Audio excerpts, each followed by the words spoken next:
Perkara Wakil Bupati Bengkalis nonaktif Muhammad yang telah ditetapkan sebagai tersangka dalam kasus dugaan proyek pipa transmisi PDAM akan segera disidangkan.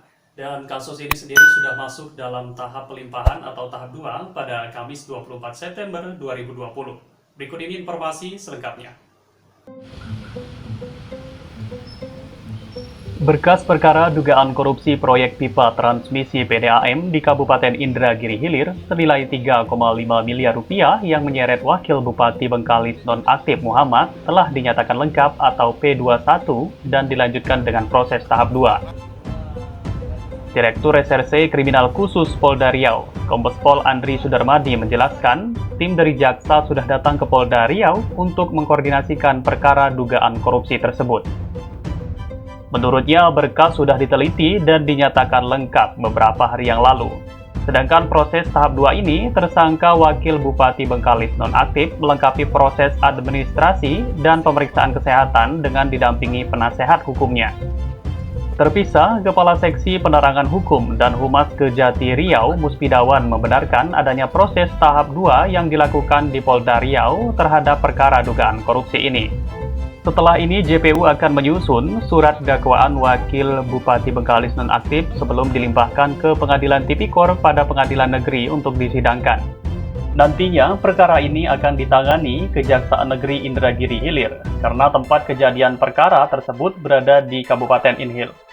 Wakil Bupati Bengkalis nonaktif ini ditetapkan tersangka setelah namanya mencuat dalam persidangan sebelumnya yang menyeret 3 orang terdakwa, yakni Direktur PT Panamtori Raja, Sabar Stefanus P. Simalongon, kemudian pejabat pembuat komitmen, Edi Mukti, dan Sahrizal Taher sebagai konsultan pengawas proyek.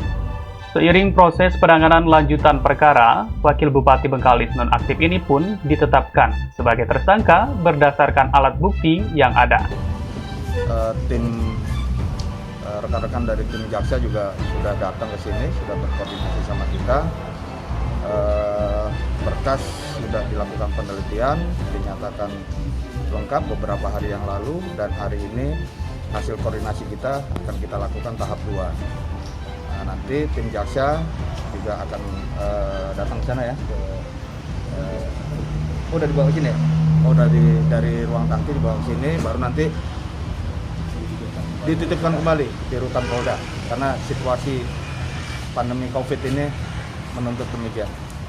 Tribunpekanbaru.com, Rizky Armanda melaporkan.